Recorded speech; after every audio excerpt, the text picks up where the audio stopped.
यूसुफ और मरियम जो थे वो उनकी मंगनी तय हो चुकी थी, ऐसी है। लेकिन वो मिले कैसे? क्या प्लान हुआ होगा? कैसे मंगनी तय हुई होगी? कोई बाइबल जो है इस हवाले से हमें जो है वो नहीं बताती कि उनका रिश्ता कैसे जो है वो तय पाया। तो एक स्टोरी हम बनाएंगे आज कि किस तरह से बहुत से दुनियावी तौर पे लोग रिश्ते कायम करते हैं। बहुत से अंदाज होते हैं रिश्ते तय करने के। कुछ लोग लव मैरिजेस करते हैं, ऐसी है। कुछ लोग स्कूल कॉलेजेस में मिलते हैं और आपस में फिर प्लान करते हैं कि नहीं, मैंने आपके साथ जिंदगी गुजारनी है। कुछ पेरेंट्स आपस में मशवरा करते हैं और वालिदैन मिलकर रिश्ता तय करते हैं, ऐसी है। तो हम आप लोग अगर ज्वाइन करना चाहें जरूर करें। एक स्टोरी बनाते हैं कि कैसे मरियम और यूसुफ आपस में मिले होंगे, कैसे उनका रिश्ता तय हुआ होगा। सपोज करें कि जनवरी का महीना था और जुमे का दिन था और मरियम चूंकि खुदा से बहुत ज्यादा प्यार करने वाली लड़की थी और खुदा को हर वक्त खुदा को ऑनर करती थी, खुदा को इज्जत और जलाल, खुदा को जो है वो हमेशा पहला दर्जा देती थी। तो कोई यूथ फेस्टिवल के अंदर वो गई और यूथ फेस्टिवल के अंदर आप जस्ट मेकिंग अ स्टोरी, ऐसा हुआ नहीं होगा, मैं वैसे बता रहा हूँ कि कैसे मिले होंगे वो आजकल के दौर में जैसे होता है। तो यूथ फेस्टिवल में गई, वहां पे जाके वो जब वहां पे पहुंची तो वहां पे कोई रब आए और जितने भी लोग थे वो तिरायत के हवाले से यसाया के अंदर मसीह के आमद के हवाले से बयान कर रहे थे कि यसाया में लिखा कि ये एक लड़का जो है वो हमारे वास्ते तवल्लुद किया जाएगा।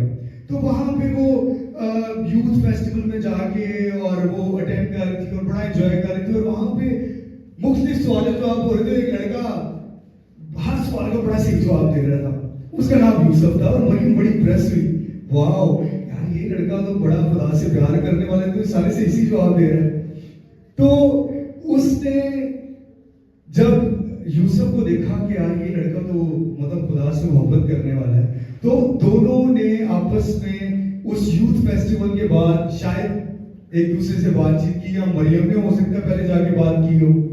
तो जब उन्होंने आपस में बातचीत की तो मरियम को पता चला यार इसके पास तो जॉब भी है, ये तो कारपेंटर का काम भी करता है, तो मेरे लिए तो एक अच्छा फ्यूचर मुझे मिल गया। ठीक है, तो आपस में उनकी बात इस तरह से शायद हो सकता है शुरू हुई हो। मैं कह रहा हूं कि मुझे नहीं पता क्या होगा, एक स्टोरी बना रहे हैं। तो उन्होंने आपस में फैसला किया कि हम अपने पेरेंट्स को बताते हैं कि हम एक दूसरे में इंटरेस्टेड हैं, और पेरेंट्स ने भी एक दूसरे के साथ बातचीत की और फिर रिश्ता जो है उनका कायम हो गया। अब मंगनी के बाद क्या होता है? बहुत से लड़कियां शायद यहाँ पे बैठे होंगे जिनकी मंगनी हुई होगी और उसके बाद अब तो शादी भी होगी, बच्चे भी हो गए होंगे। लेकिन मंगनी के दौरान क्या था, मंगनी से शादी तक का लोग प्लान्स बनाते हैं कि हमारी आइंदा की जिंदगी कैसी होगी। कई तो आपस में जब बातचीत कर रहे होते हैं बच्चों के नाम भी रख लेते हैं। शायद मरियम और यूसुफ ने भी सोचा हो कि मैं अपने बेटे के नाम मोहसिन रखूंगी और बेटी के नाम शिकायना। ठीक है, डिफरेंट तरीके से उन्होंने प्लान किए होंगे कि मेरे जो है हमारे 2 बच्चे होंगे, इस तरह से हम करेंगे। और आगे फिर शायद बिजनेस बढ़ाने का प्लान कर रहे हो कि आगे हम अपना कारोबार जो है किस तरह से आगे बढ़ाएंगे। बड़े प्लान्स बनाए होंगे। इंसानी मंसूबे बनाते हैं लोग, बहुत से लोग मंसूबे बनाते हैं, उन्होंने भी बनाए होंगे जब उनकी मंगनी तय हुई होगी। लेकिन एक दिन क्या होता है, एक दिन मरियम के पास खुदा का फरिश्ता एक पैगाम लेके आता है। अब पैगाम क्या था कि तेरे बेटा होगा। अब वो हैरान हुई होगी कि यार हमने तो इतने प्लान्स बनाए हैं, इतना कुछ किया है, यूसुफ के साथ मेरी शादी होने वाली है, मेरी अभी शादी भी नहीं हुई तो बेटा कैसे होगा। तो हम मत्ती पहला बाब उसकी 18वीं आयत पढ़ते हैं। क्या कहा फरिश्ते ने मरियम को?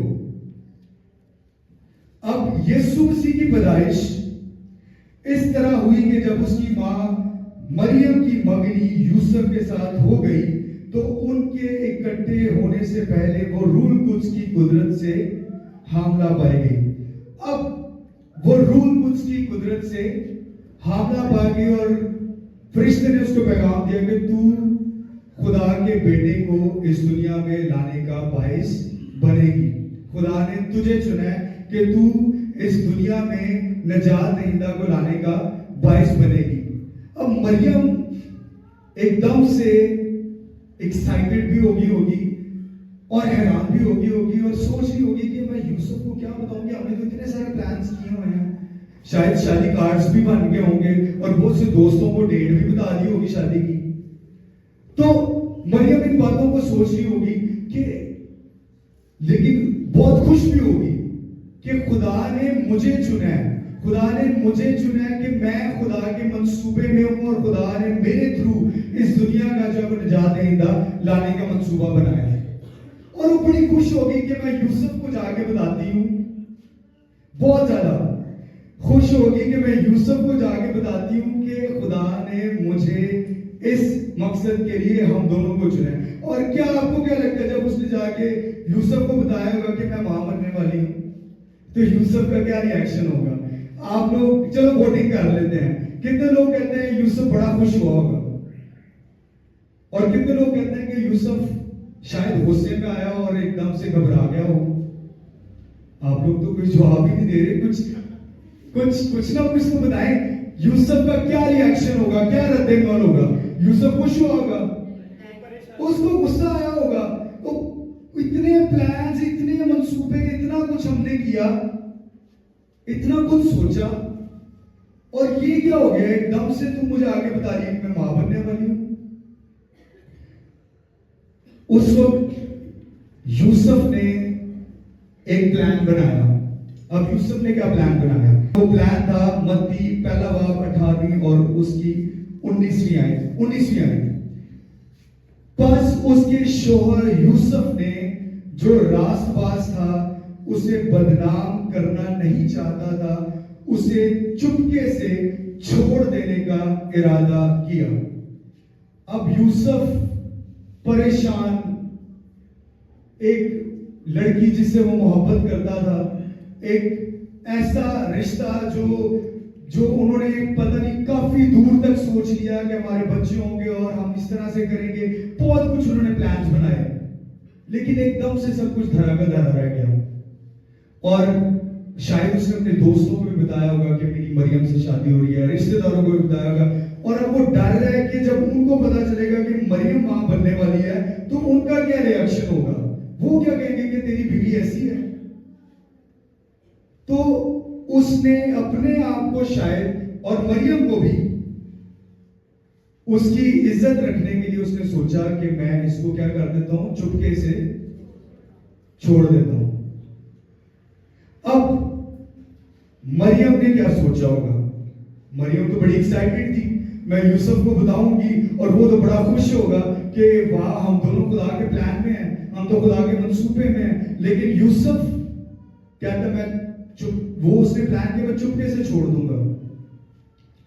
मरियम का क्या रिएक्शन था जब फरिश्ते ने उससे कहा कि तेरे बेटा होगा? तो मरियम ने कहा तेरे कॉल के मुवाफिक हो। उसने आज आसान लफ्जों में कहेंगे खुदावंद की जो मर्जी है मेरी जिंदगी में पूरी हो, ऐसी है। मरियम सोचती होगी कि मैंने तो खुदा की बात की फर्माबरदारी की है, उसके हुक्म की, उसके पैगाम की फर्माबरदारी की है, तो मेरे साथ ऐसा क्यों हो रहा है कि यूसुफ भी मुझे छोड़ने का प्लान बना रहा है? और अगर यूसुफ मुझे छोड़ देता है, उस वक्त छोड़ने का क्या मतलब होता था? मतलब आप सोच रहे होंगे कि अभी शादी तो हुई नहीं थी, छोड़ने का मकसद क्या है? डिवोर्स देनी पड़ती थी उस दौर में। अगर मंगनी भी हो जाती है, you have to give a divorce, आपको डिवोर्स देना पड़ता था उस दौर में। तो जिसको डिवोर्स हो जाती थी उसकी मुआशरे में कोई वक़्त नहीं होती थी, कोई वैल्यू नहीं थी होती। तो मरियम यही सोच रही थी कि मैंने तो खुदा के हुक्म की तामील किया है, उसके मुआफिक मैंने कहा है कि जो तेरा होगा मैं उसके मुआफिक हूं। लेकिन मेरे साथ क्या हो रहा है? अगर यूसुफ मुझे छोड़ देगा, मैं सिंगल मदर, एक मां एक बच्चे को कैसे पालूंगी? जॉब भी मुझे कोई नहीं देगा क्योंकि उसने मुझे डिवोर्स दे देनी है, मुझे कौन जॉब देगा? तो मैंने तो खुदा की इतनी ज्यादा खुदा के हुक्म की तामील की है, तो मेरे साथ इतना बुरा क्यों हो रहा है? लोग मुझे ताने देंगे, वो पता है वो मरियम बगैर उस हस्बैंड के उसका बच्चा हो गया, उसकी जो शादी भी नहीं, वो प्रेग्नेंट है। वो ये सोच रही होगी कि यार पूरी दुनिया मुझे लान तान करेगी, ऐसी सोच रही होगी, क्योंकि दुनिया को तो नहीं पता था, अभी तो किसी को नहीं था पता कि उसके थ्रू कौन आने वाला है। तो वो यही सोच रही होगी कि पूरे मुआशरे में उसकी क्या इज्जत रहेगी, और फिर खुदा से सवाल भी करती होगी, खुदा मेरे साथ ही ऐसा क्यों? मैंने तो जो तूने कहा मैं तो वही करना चाह रही हूं, मैं तो वैसा ही तेरे कॉल को माफी करना चाह रही हूं। आज बहुत से लोग हम में भी जो शायद बहुत से मंसूबे बनाते हैं, बहुत से प्लान्स करते हैं, बहुत सी ऐसी बातें जो फ्यूचर में उन्होंने करनी होती हैं, लेकिन सब कुछ उल्ट पुल्ट हो जाता है। आपने सोचा होता है कि मैं अपने बच्चों को खुदा का खातिर बनाऊंगी, मैं अपने बच्चों को खुदा के बड़े बड़े मंसूब मेरे बच्चे होंगे, लेकिन क्या होता है, यंग एज में आते हैं, नशे बन जाते हैं, सारा प्लान चौपट का चौपट, जो मंसूबे बनाए होते हैं, पढ़ाई लिखाई सारी जाया। इसी तरह से आपने सोचा होता मैं अपनी इन्वेस्टमेंट करूंगा एक बिजनेस के अंदर, अपना कारोबार चलाऊंगा, पैसे इकट्ठे किए होते हैं, बहुत कुछ आपने इकट्ठा किया होता है, कई सालों की जमा पूंजी आपने अपने बिजनेस पे लगाई होती है, लेकिन होता क्या है, बिजनेस नहीं चलता, कारोबार खत्म, पैसा खत्म, सब कुछ खत्म। और भी बहुत से प्लान्स होते हैं, इंसान ने रिश्ते कायम किए होते हैं एक दूसरे के साथ, जैसे बहुत से शादियां तय हुई होती हैं, एक दूसरे के आपस में रिलेशनशिप्स खराब हो जाते हैं, शादी के दिनों में आके शादियां टूट जाती हैं, और बहुत से आपका प्लान होता है कि इस क्रिसमस पे, इस बड़े दिन पे मैं अपनी मामा को, अपने डैडी को यहाँ पे लेके जाऊंगी, वहां पे, या ये कपड़े लेके दूंगी, वो कपड़े लेके दूंगी, लेकिन क्रिसमस आने से पहले आपके पेरेंट्स आपके साथ नहीं होते, वो इस दुनिया में नहीं होते, वो जा चुके होते हैं। आपके मंसूबे, आपके प्लान्स जो आपने उनके लिए किए होते हैं, वो खत्म हो जाते हैं। तो आप भी शायद ये सवाल करते हो कि खुदावंद, हमने तो इतने प्लान्स किए थे, हमने तो इतने मंसूबे बनाए थे, सब कुछ बदल गया, सब कुछ खत्म हो गया, क्या चाह रहे हैं आप? मैं तो तेरे साथ चलता हूं, तेरे से प्यार करता हूं, मैं तुझे ऑनर करता हूं, क्यों मेरे साथ क्यों? लेकिन आपको एक बात बताऊं, खुदा के मंसूबे को आपको समझने की जरूरत नहीं है, सिर्फ एक चीज समझने की जरूरत है कि खुदा का मकसद आपकी जिंदगी में तरक्की का है। हालेलुया।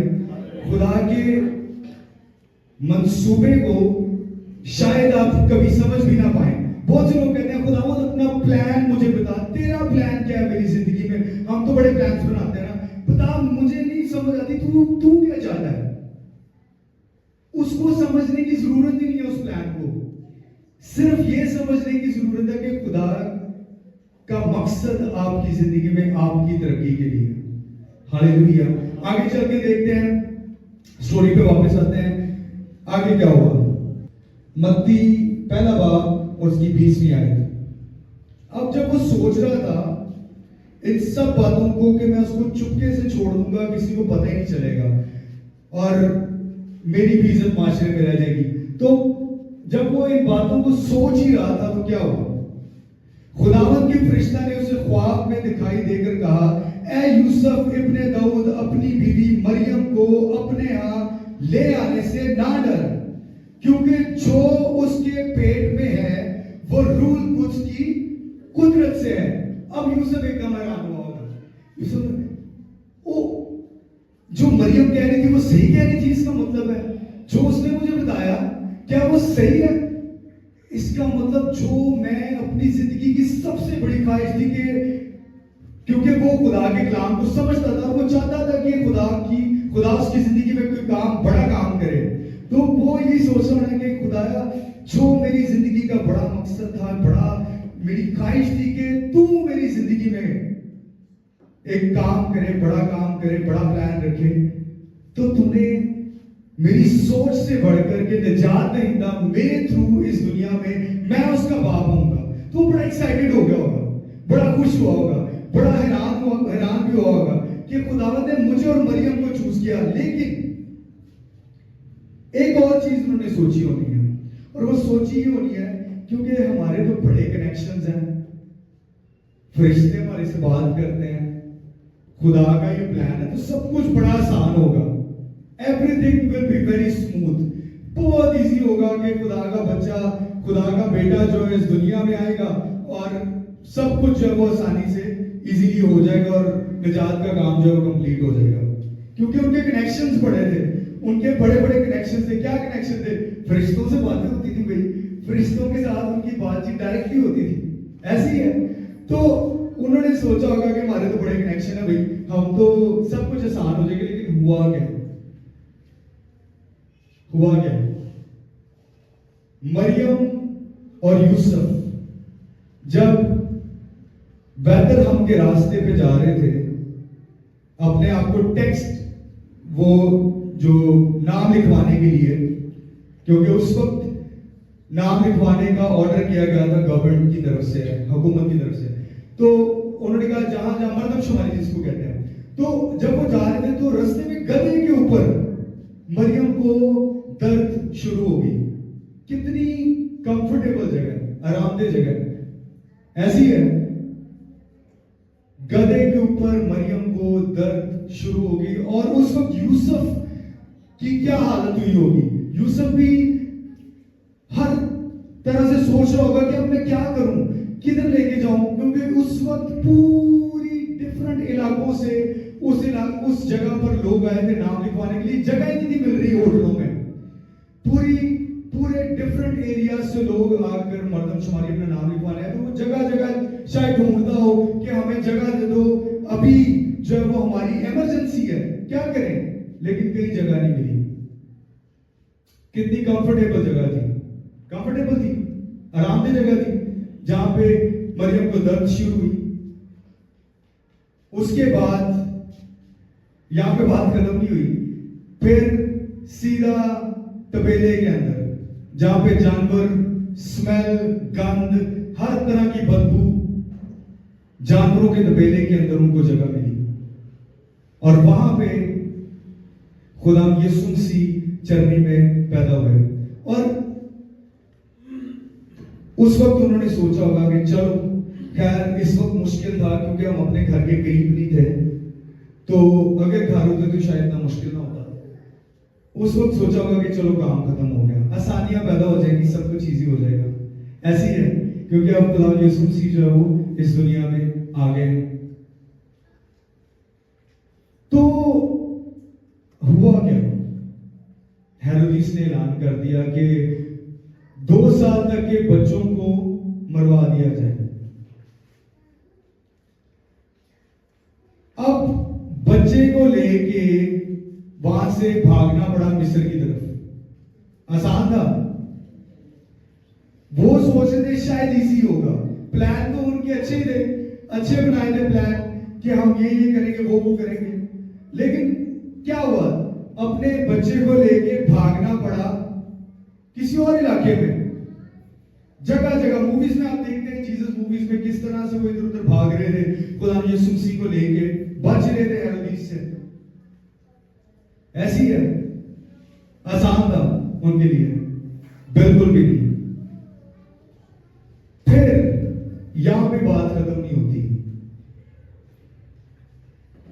33 साल की उम्र में जब यीशु मसीह सलीब पर अपनी जान दे रहे थे, उस वक्त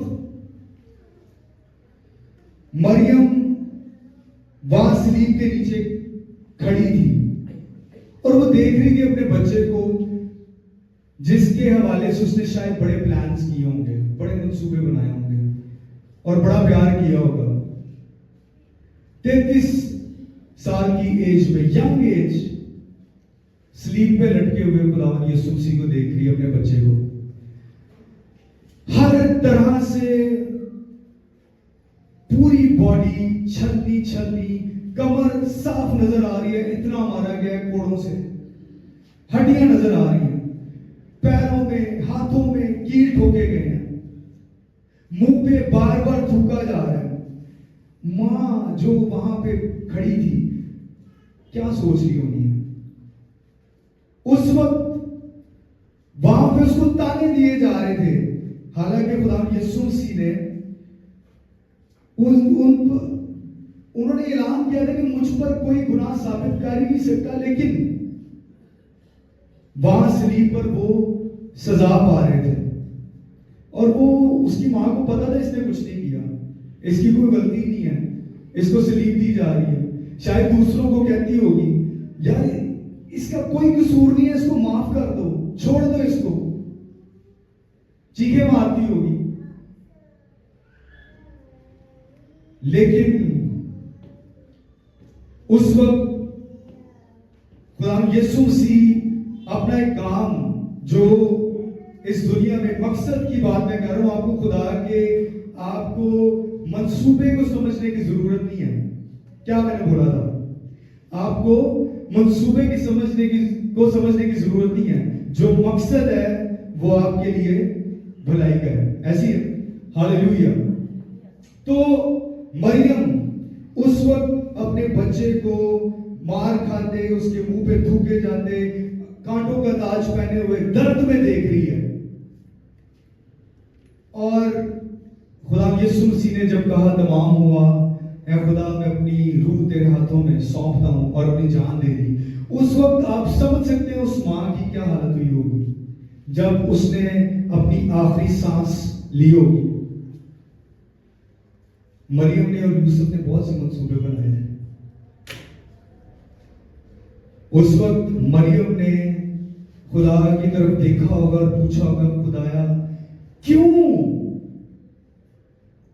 मैंने तो कहा था तेरे कॉल के मुआफिक हो, मैंने तेरी फरमाबरदारी की, मैंने तेरी बात को माना, तूने मेरे बेटे को मेरे सामने ऐसे किया। मरियम क्वेश्चन करती होगी, लेकिन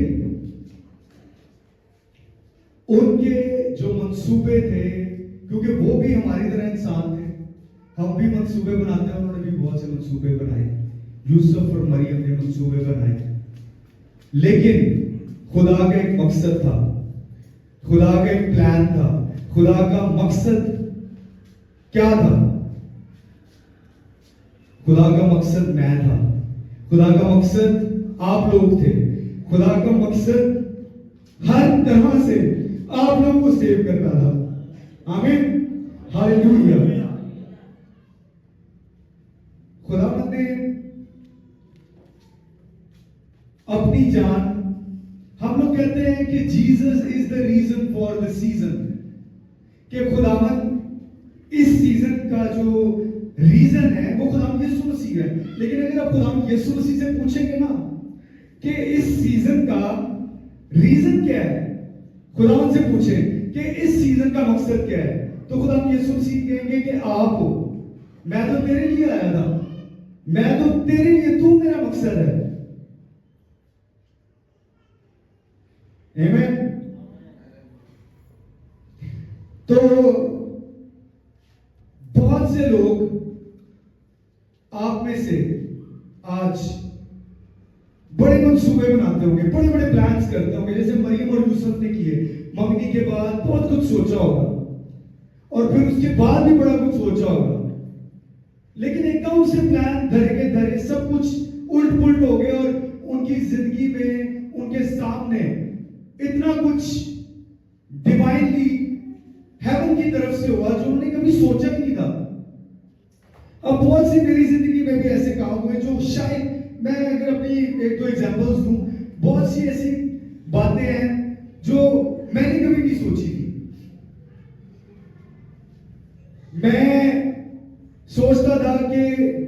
मैं सारी जिंदगी स्कूल टीचर की तरह गुजार दूंगा और मेरा पैशन था टीचिंग करना, पढ़ाना। तो मैंने मंसूबा भी बनाया कि मैं टीचर बनूंगा। ठीक है, बहुत से आप आज बच्चे जो है वो अपने प्लान बनाते होंगे कि उन्होंने ये बनना है, वो बनना है, ये करना है, वो करना है। मैंने मंसूबा बनाया कि मैं टीचर बनूंगा और मैंने डिग्रीज भी ली।